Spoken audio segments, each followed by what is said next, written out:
So can you win asylum in the United States, even if you've never experienced physical harm? Let's say that maybe you've been discriminated against and sort of like socially isolated and maybe even harassed, but there's no physical harm. Can you win asylum?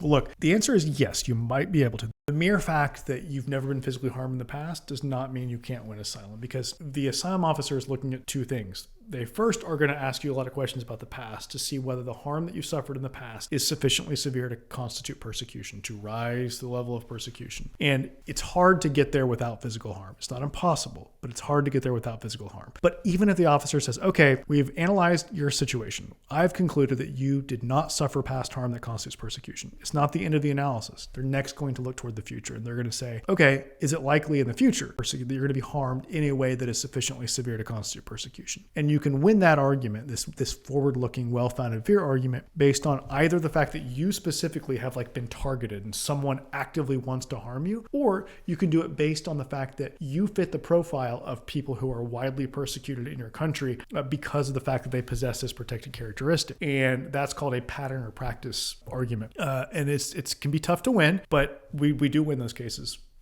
frequently with what I think is good lawyering. So look, short answer is it's not impossible to win without past harm. It helps to win if you have past harm, physical harm, but it's not impossible. Okay.